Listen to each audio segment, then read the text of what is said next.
Look at what the Afghans and extremists in Iraq were doing with the terrorist bombing. I lived in a police station in Iraq for 5 months. I was advising the Iraqi police, and there was a line of 100 people that were applying to come work for the police. And a suicide bomber walked up to him, blew up, killed. Hey, today's guest is Colonel Gregory Tomlin, who's the Army Futures Command's Capability Manager for Divisions Artillery. Welcome to the show, sir. Super excited to have the discussion with you today. Thank you, Danny, for having me. Absolutely. So, can you go ahead and share a little bit of your story and the background? Well, for the last 24 years this week, I've been serving in the U.S. Army as an artillery officer. I began my career by going to Germany, went to Korea, came back for several stateside assignments, taught history at West Point, continued with my operational career, spent time in the Pentagon, both on the Joint and the Army staffs. And now I'm presently at Fort Sill, Oklahoma, where, as you said, I'm working for Futures Command. And when you say capability manager, what that means is I am representing the division artilleries with the program managers and the industry representatives who are responsible for all the cannons and munitions that we have. And so if we are trying to support the Ukrainian armed forces, we work to get the right equipment to them. And then if we take equipment from U.S. military units, then we work in our office to figure out how to replace it with new equipment or equipment that we trade from one unit to the other. And since you're really knowledgeable in this field, just curious, how did artillery evolve over the past, say, 20 to 30 years? Because we see the new planes, fighter jets, tanks. Though I don't know if that changed a lot. But how did artillery evolve in the past few decades? Well, let's just take the last 24 years since September 11th, 2001. The United States became very focused in the Middle East, first with Iraq, in Afghanistan, in Syria, where we continue to have operations. And artillery has played a significant role. And that role is typically, when you think of counterinsurgency, the precision munition, right? Shooting that expensive round through the window of a building to kill a terrorist leader and to minimize the collateral damage. You don't want to bring down the apartment building. You don't want to cause the neighbors any harm. And so for the past 20 years, we've really focused on the precision munitions and surgical strikes. And since Russia's invasion of Ukraine, we've seen again that large-scale combat operations depend heavily on artillery. UAVs are certainly playing a role, but neither the Ukrainians nor the Russians are flying very much because they can't get airspace protection. And so for the ground war that occurs, it's reminding us in the United States that artillery, if we were to go to war in the future, and it's not a counterinsurgency operation, requires a lot of mass. And maybe that expensive precision round, you don't need as many of them. You just need a lot of, we call them dumb rounds, right? Rounds that don't have GPS guided orientation, but we need a lot of those rounds to go down range to affect the enemy before our infantry and our armor units are in direct fire contact with the enemy. And so that's really been a paradigm shift. When I was a lieutenant, and as I said, I started in Germany, I didn't touch a cannon for like 3 years. I went to Kosovo as a peacekeeper. I loved the mission that we were doing there with NATO and KFOR. And then I went to Iraq for a year as a platoon leader and as a military advisor. And again, I was doing a variety of other missions, but not artillery. And many of my peers were experiencing that in Iraq and Afghanistan for a good chunk of their career. So professionally, whether you're just joining the Army or you've been in for 20 years, you're realizing that, okay, the focus of the artillery today and the modernization requirements we have for the future are a bit different from where they were the last 20 years. And in Ukraine, for the past 2+ years, it's been basically a war of attrition where you have this very, very slow progress on the front lines, taken town by town. And I think our artillery plays a critical role in this war because and correct me if I'm wrong, but from what I understand, it's all about numbers and how much, you can basically shoot to let the troops advance on the battlefield. Obviously, Russians are using this tactic of just destroying everything, and and you can hide behind a large building because it's down by their artillery. Would you say that the production of the artillery shells and the guns themselves would be a critical issue in case of a large-scale war between the United States and any other nation, hypothetically? Yes, it's been very much front of mind for the last 2 years in the Department of the Army. So initially, during the Biden administration, when they said you're going to give them cannons, and you're going to give them a lot of ammunition. It either came from our training stocks or it came from our war stocks. And that had to be replenished. And then the demand in Ukraine continued, and now it's with rockets and other systems. And so, what that has led to is a revitalization here in the United States of many of our defense firms that are responsible for building artillery shells. And you think of a shell, you might think of a bullet you put in a gun. It's all packaged together neatly, but a complete artillery round has several parts. It has the projectile, that heavy piece of metal that you're going to throw down range, but it has a fuse on it. Even if it's a dumb round, it still has to have a fuse that tells it you're going to detonate in the air or you're going to bury yourself in the ground and blow up. And it has to have a special type of gunpowder that goes in there. And based on the range, that changes. And so over the past 2 years, people in the Army Acquisition Corps have been working with industry to improve that. For example, 3 weeks ago, I was in Camden, Arkansas. Camden is 2 hours south of Little Rock. So you really have to go there for a reason. And there is a new plant that the government owns, and it's worked with General Dynamics. And it's all robotic, and it's fascinating where they take these shells and they fill it with the TNT. And to watch the robotics that exist, we did not have that in the United States 2 years ago. But the motivation to build more of that is allowing us to invest more in the technology. On the 16th of June, I'm going to go to Coachella in California. People think of the music concert there. Well, there's actually a factory, and that factory is going to have a ribbon cutting, and they're responsible for packaging just the gunpowder that goes into our 155 munitions. And so it's a complex problem. And to solve it, there are industries across the United States that are involved in building that complete round to shoot an artillery projectile. And how do you see the future of warfare? You mentioned drones, FPV drones, you have artillery, maybe jets or tanks aren't going to play as much of a role because the cost of destroying the thing is much less than producing it. So where do you see it all heading on the strategic level? What is the warfare going to look like, say, in 5 to 10 years from now? Well, in Futures Command, we're very much having this conversation with the senior leaders of the Pentagon who ultimately make those decisions. And there's two areas where we're working to modernize field artillery. One of those sides is with rockets. How far can we get the rocket? Can we bring the price of the rocket down? I have a counterpart who deals with that, but my focus is the cannons. And the biggest concern that I have as someone who spent my career around cannons is survivability. The range, it'd be nice if we can go a little further with the range, but for the requirements that I know I have on the battlefield to support a maneuver commander, infantry or armor, I need to be survivable. And I commanded a battalion of towed artillery. They're called M777s at Fort Lewis, Washington for 2 years. And it would typically take 26 minutes to take the howitzer and place it, know where you're shooting, conduct a fire mission. And most of the fire missions are not one round. You're shooting multiple rounds. And that takes time by hand to shoot each of those rounds.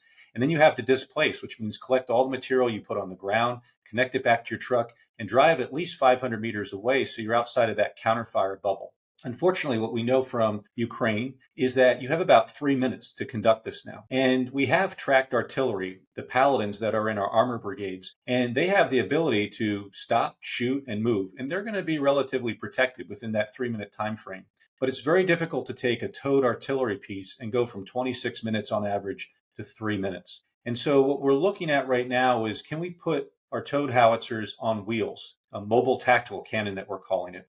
And there are several countries in the world that have already started investing in this. They're fielding these systems, particularly for Ukraine and for other parts of Europe and in the Middle East. And we have to make a decision at the enterprise level. Do we want to transition from that towed artillery to make it more survivable? And what we're finding is not only, though, are these new systems more survivable, but they actually have a better range. They have autoloaders that might increase your rate of fire, which means you spend less time in place to shoot that 4 or 6 round mission before you can go. So in fact, you're improving the lethality with range, with rate of fire, and the survivability of the crew all in one. And so all of this is very advantageous, but it's a very deliberate process that we're going through this year to make sure that we invest in the right system, and then we figure out how we can get it to the Army. We might find the absolute best system, but it may be too expensive to field across the Army. We may find the best system, but find out they can't build us a plant for 3 years, and you don't see the first one for 5. There's maybe the second or the third one that we like can actually start fielding them sooner.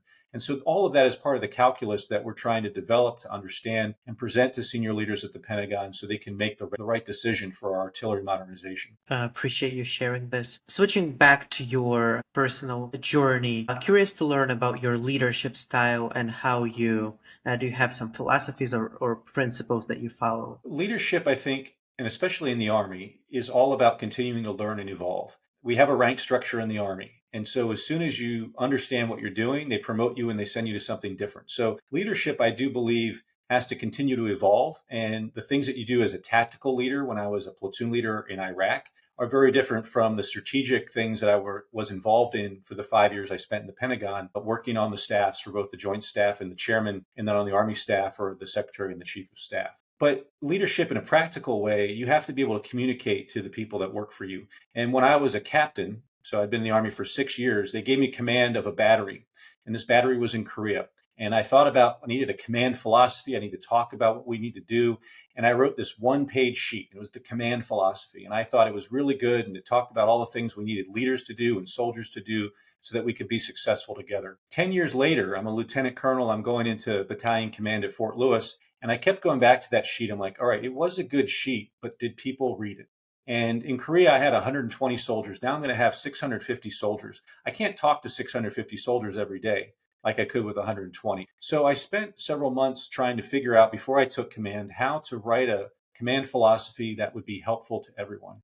And at the end, I came up with 6 bullet points. We call it the Red Lion rules. The battalion was the Red Lions, and so it was our rules. And I said, put it on a PowerPoint slide, put it on bulletin boards in the barracks, hang it over urinals in the bathroom. I don't care. I just want everyone to read it. But to come up with those 6 principles that were pithy, that would resonate, and that you could extrapolate, it really took some time to build. And as I circulated my ideas with it, with senior leaders, with mentors that I had, I got some great feedback and some refinement for that. And I'm happy to share those 6 if you like. Yeah, go ahead. So the first one was simply do what is right, legally, ethically, and morally. And whether you're a manager in a restaurant or you're working in the Army, you think, I shouldn't have to tell people that. But from my experience, we tell soldiers what to do, and there's a minority will continue to do the wrong thing. And so you do have to remind them on what is legal, ethical, moral. And frankly, in the Army, when you get people that come from around the country in different upbringings, their view of morality, their ethics may not be the same as the standard in the Army. And so you do have to take your time and share with them what that is. Number 2 is accuracy always before speed. In the artillery, this is really important, but if you're an investment banker, it's probably important as well. You want to jump the gun and invest in this stock without doing the homework, then the people you represent might be very unhappy if they don't get the returns they're looking for. But in artillery, accuracy is so important because when you do the fire direction, all the calculus so that a gun can shoot a 100-pound round 20 kilometers away and hit the target you want, that requires specific, careful attention to detail. And that's something that if you do it well, speed comes from that. Number 3 was never take our title King of Battle for granted. So the field artillery is known as the King of Battle. And if you hear that you're the best, if you're on a sports team and you're the champion, you're the World Series champion, you won a Super Bowl, you can't take that for granted the next season. You're restarting all over again. And so to remind our soldiers that, yeah, it's great you've got the most casually producing weapons on the battlefield because you're part of a field artillery battalion.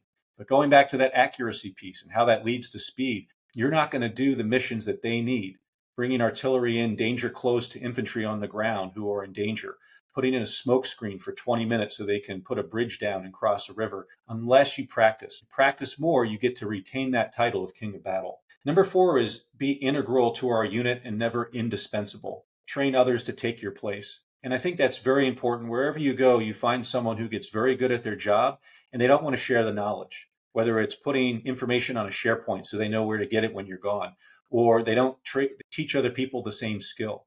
What I've encouraged people throughout my career is train yourself out of a job. And in the Army, unfortunately, it's not that you may get fired. It may be that you are killed in battle. And you don't want that unit to suffer because you were the one indispensable leader. You need other people that can confidently step up and take your role wherever you go in combat. Number 5 was expect the unexpected. Be risk aware versus risk adverse, and keep your cool. So the military is an inherently dangerous business. We do a lot of our operations at night. We don't turn the lights on our vehicles because we use night vision goggles. We'll go on a multiple day exercise with very limited sleep. It gets very dangerous. So you have to accept there's going to be risk. But as a leader at any level, you need to determine what level of risk is acceptable. And that is a constant reevaluation. And the danger is when you get very familiar with an environment. Let's go back to Iraq where I was a lieutenant. I did 2 patrols every day, 7 days a week. So you know that after about 6 months, soldiers are getting overconfident in that environment and the enemy is adapting. And so you constantly have to be risk aware. Where has the enemy attacked recently? What did they do differently from the last time we were in contact with the enemy? And that's that risk of awareness that refines your leadership and what you do as a unit. And finally, number 6, mistakes are going to happen. And I borrow this part from Colin Powell: get mad about it and get over it. But then I add on, learn from it. We are a learning organization in the Army. But when we go to large combat training centers, like the National Training Center at Fort Irwin, they deliberately design the exercise so the enemy has the upper hand. Just because you fail in the battle doesn't mean that you failed as a leader or your soldiers failed. You're going to take lessons from that failure and you're going to get better and refine. And we don't see that any better right now than in Ukraine, an army that has become highly adaptable over the last 2 years of fighting the Russians. And they are clearly fighting against an overwhelming force, but they are finding ways to adapt in very dynamic ways. And they're learning from that every day. Appreciate you sharing these 6 points. I'll try to put them in the description. So if you're watching this on YouTube, you can have these bullet points handy. I definitely agree with all of them. The first one, do what's right. I was thinking about that a little bit as you were talking about that. And I'm thinking in terms of strategy. Let's say the US gets involved in the war with some nation, and that nation doesn't follow the moral, ethical rules that the U.S. Army has to follow. Um, can be anything. They don't treat humans the same way. They might not treat civilians the same way, but the U.S. Army has to stick to these standards. So how do you fight that kind of enemy that doesn't follow the rules? That's where leadership and communicating every day to soldiers matters even more. You can go back historically and looking at what was happening in the Pacific theater with the Japanese in World War II. You can look at what the Afghans and extremists in Iraq were doing with the terrorist bombing.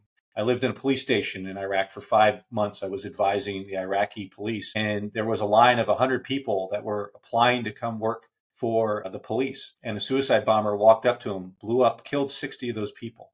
That's not the army that we have. And it's important that we talk to the soldiers who are on the roof and they just want to spray bullets. That's not acceptable. There is pain, there is suffering that is involved in this. But at the end of the day, we believe that we will be victorious in whatever war we're fighting in. And the outcome of that means that we have to rebuild a nation.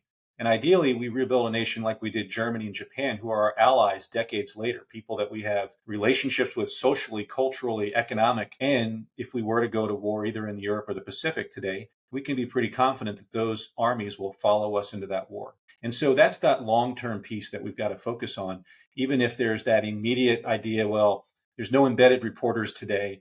I'm going to be alone. No one really sees us outside my platoon. My platoon's not going to tell anyone. So let's just kill all the people in this village. We don't want another accident like the My Lai massacre in Vietnam. And one of the justifications for what the lieutenant did there is, well, he wasn't properly trained. So we go back to this idea, do what is right.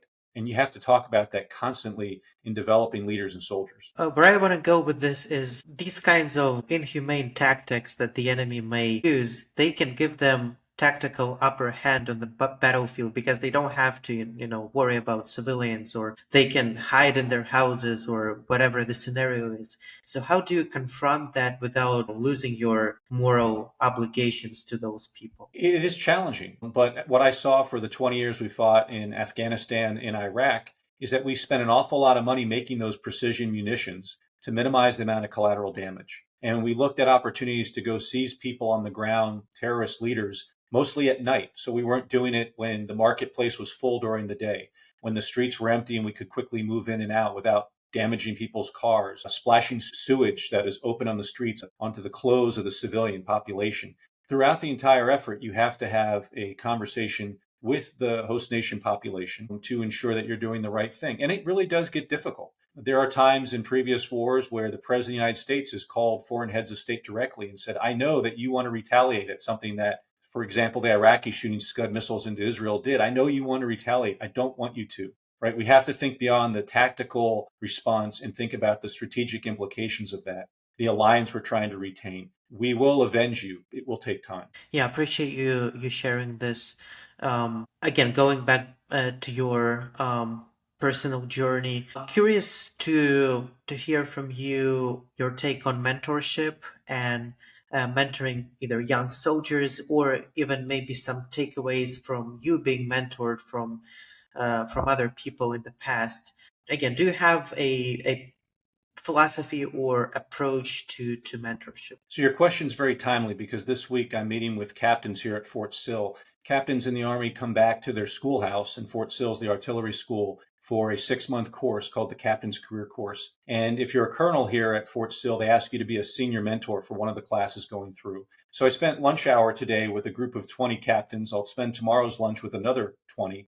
And we're having a conversation, and they're going to graduate and go to a battalion, and they're going to have a lieutenant colonel who's their commander, and they're going to have a major that's supervising them, right? They're going to have leadership.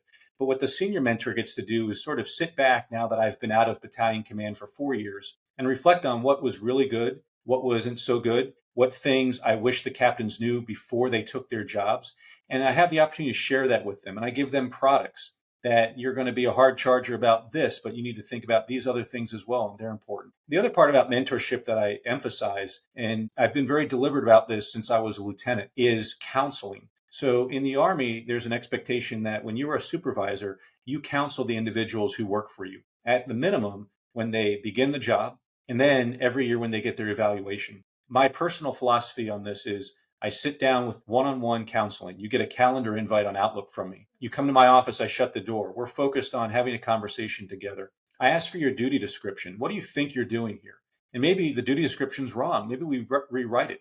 I'd rather rewrite the duty description when we first start that relationship than a year later when I'm evaluating you and saying, you didn't do X, Y, and Z. Sir, you didn't tell me to do X, Y, and Z. You put A, B, and C in the duty description, right? So we refine that right away. And then everyone will meet that I'm supervising with me once every 3 months, every quarter. So I put a reminder in my calendar and I give them the calendar invites, and we do that.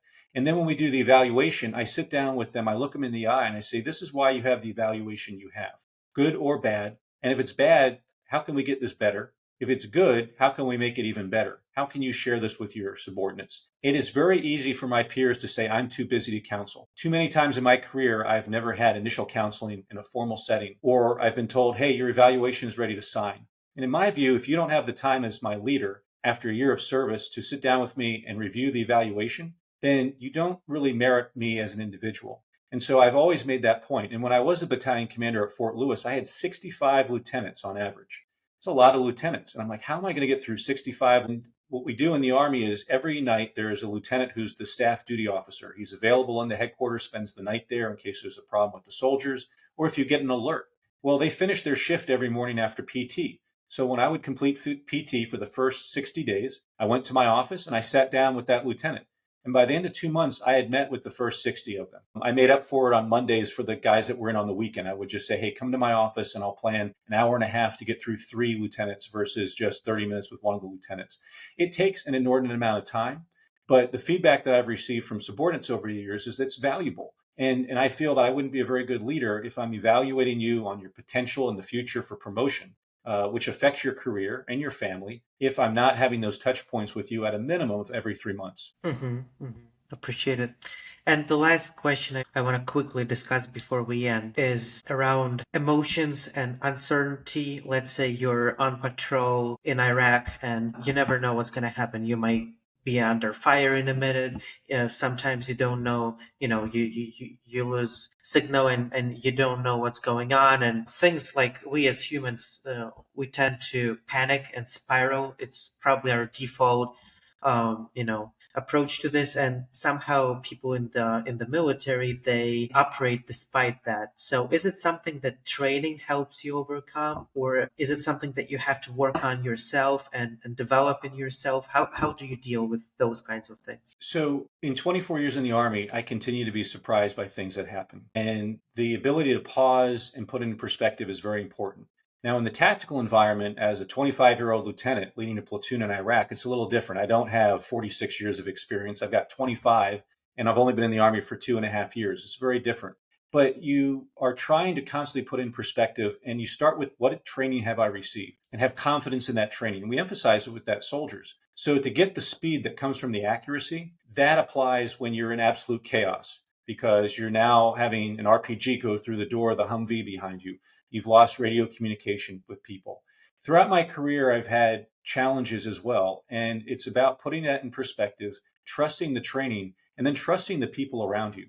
One of the reasons I've stayed in the Army this long is the people that I've had the opportunity to work with. 10 years ago, I was a major. I was assigned to an artillery battalion in Fort Bliss, and there was a horrific training accident. and several people were removed. And I found myself as the acting battalion commander. And the people that I would normally lean on were gone.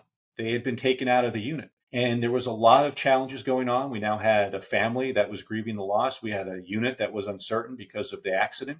And so I was like, okay, who can I trust in my unit? And I turned to a couple captains and I said, I know you're not a major, but today you're going to act like one.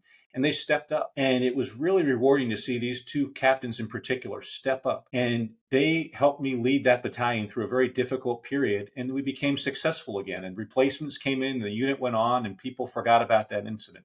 But if I go back to being a lieutenant in combat, it was a similar experience in that I always trusted the people I was with in my platoon. And that trust gives you some of that confidence. So the training, have confidence in the training and trust those people around you. And that goes back to the counseling piece. So if you have an NCO, a non-commissioned officer or a soldier working for you, and they're not doing well, and they're not responding to the counseling and the mentorship you give them, you have an obligation as a leader to get rid of them, fire them.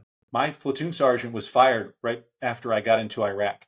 I had 36 pages of counseling on all the things that he did wrong and how he was very self-serving. And thank God he was removed right when we got into Iraq, because the following week we were in a combat firefight and no one was second guessing the leadership in that platoon. Everyone took care of each other. And that, I'm not confident, would have occurred if I had allowed that leader to stay in there. So that moral integrity a leader has to have is to be able to look someone in the eye and go, you're unfit for this leadership position. Or like I did at Fort Bliss, look them in the eye and say, I need your help right now, and trust that they can step up and do that for you. Well, that should do it for our podcast today. Thank you, sir, for coming over, for sharing all of the perspectives, lessons, and pieces of advice. Super valuable. Good luck with your career, with what you're doing. Thank you for your service. Yeah, just appreciate you spending 30 minutes today with me. Thanks, Danny. It was great talking to you tonight.